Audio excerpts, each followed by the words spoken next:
What's up, you guys? This is Ransom from Broke Guys Entertainment, and I'm back with another top 5 video. And now this is a top 5 weakest bosses in video games. Now, it doesn't necessarily mean they're like weak. It could mean like they were lackluster, or not even that they die fast. It's just like the mechanics of the fight was simple. So with that being said, it took me a long time to come up with this top 5, because I'm going off of memory. It was very hard to come up with, but yeah, all that out of the way, let's get into it.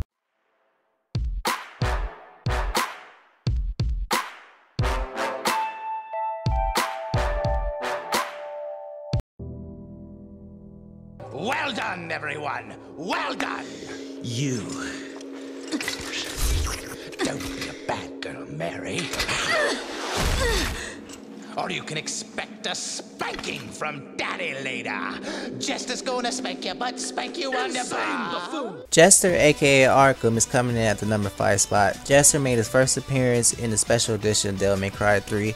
Now you encounter him 3 times throughout the whole game, and he has a very simple mechanic to his fight. Shoot till he tire, stab away a few combos, dodge, rinse and repeat. Now, this mechanics vary depending on what round you're on. He changed it up and may add 1 or 2 more things to his arsenal. But all in all, it's pretty simple.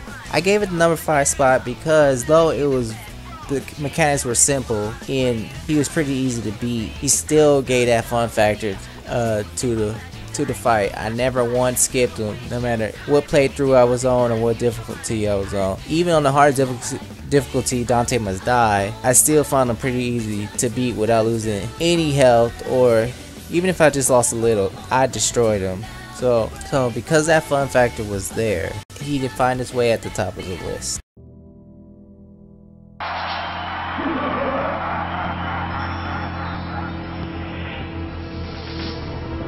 Master Hand is making his way at number 4. Now, for a guy that is so intimidating, or he seems like he's intimidating, he gives off that vibe, and when he's coming in he seems so menacing. He's a big pussy. I remember fighting this guy when I was younger. This kid, just got Super Smash Brothers for Christmas, making my way through classic mode or whatever shit was called, and I come to fight this guy like, oh, he looks tough, he looks scary, but he's a fucking teddy bear. He's like weaker than one of the people you fight on the way to the Master Hand. He's supposed to be the big guy, making everybody run away, but no, he's just basic. He got these simplistic attacks: flick of the wrist, pea shooter, belly flop, and I forgot what else. I think he fanned you at one point. He's just real simple. Like, it got to the point, me and my brother, like, in order for us to get a challenge, we had to put him on very hard. It was just like, Master Hand is just sad. He's not a boss. He's like an appetizer, man. I don't know. He's just an appetizer, because in order for this guy to even get tough, he has to be he's such a pussy. He has to bring out a relative, his cousin, his brother, I don't know, his uncle, Crazy Hand. Now, see, when Crazy Hand comes about, that's when things get interesting. Crazy Hand, now he's a challenge, he's a threat. His combos are so unpredictable. It goes with his name, man. You don't know what he's gonna do. He brings the challenge to the fight. Master Hand is just, he's a little bitch.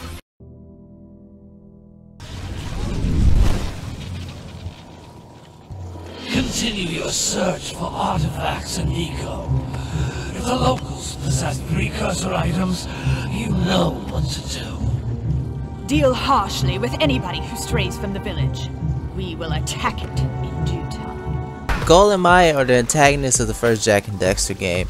You are itching to beat their ass throughout the whole entirety of the game. When you finally go to the final confrontation with them, they're in this big ass robot. You like, it's about to go down. Now, this fight was really easy, but the mechanics of the whole fight was very unique. You utilize all the eco colors, I believe, or powers, whatever. Green eco there to heal you. You got the yellow eco to help you fight the what do they call it, the metalheads. Blue eco to help you escape danger. And so rinse and repeat. You gotta use the blue eco to jump in the air to dodge the explosion.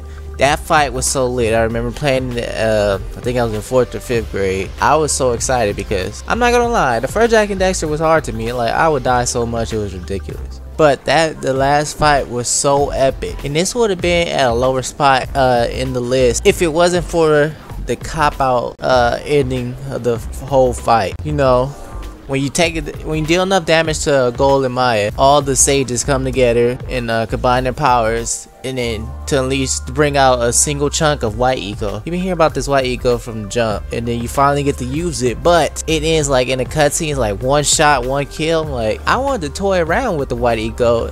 You don't really get to play with it until the third game, and I thought that was bullshit. So this fight ended up at number 3.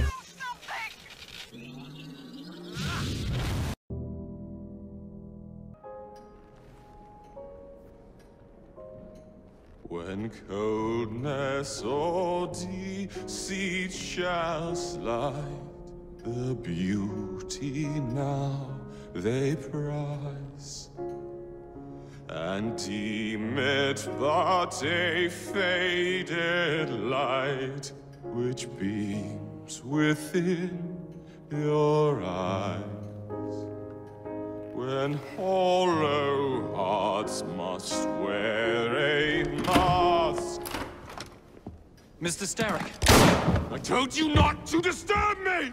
Now, originally I was going to make Starrick from Assassin's Creed Syndicate the number 2 spot, but then I decided to just make it every Assassin's Creed boss because they had the same formula. The final boss has a piece of Eden. You have to find a way around his tricks, dodge, and then attack him. Rinse and repeat. I got tired of this formula after the second game. It got stale pretty quickly. Like, that was the most uninteresting part about the game, and it hasn't changed. Now, when Starrick comes along, again, you have to find a way around his trick for the power of the piece of Eden, find an opening into it, and make your way to him and stab him because he initially healed. But the thing is, the boss isn't even the tough part, because once you make it to him, he's easy as hell. It's when he utilizes the piece of Eden. That's what makes it a little challenging, and that's just sad. It's one of the easiest fights. Like, Assassin's Creed is not even hard. The hard part, I would say, is if they're surrounded by guards. That's the hardest part of the game. That's not a boss fight.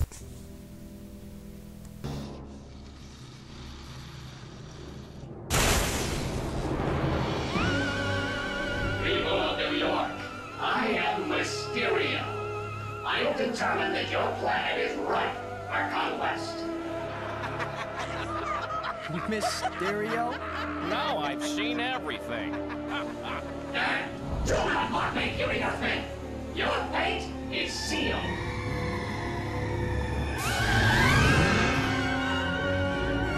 Run for your lives! Run for it!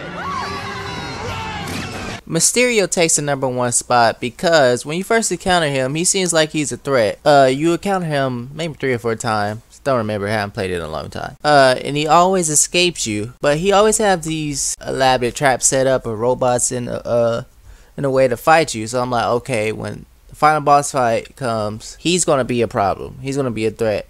Now, I knew nothing about Mysterio. I mean, I seen him in the cartoon, but I didn't know nothing about him from the comics. So you have to save people from this man. He sets a theater on fire. He turns a carnival into his own place set up with deadly traps. When you finally reach him, the final showdown, it's the biggest cop out of them all. 1-hit KO. I mean, I laughed when I was a kid because the shit was funny. Like, all this talk, this man had like 6 bars of health. I'm like, oh, okay, it's about to go down.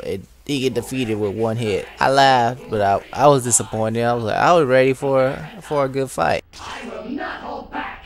You face your doom. So that was my top 5 weakest video game bosses. Now, I thought of a few more as I was doing the video. Maybe I'll do a part 2 later. Maybe.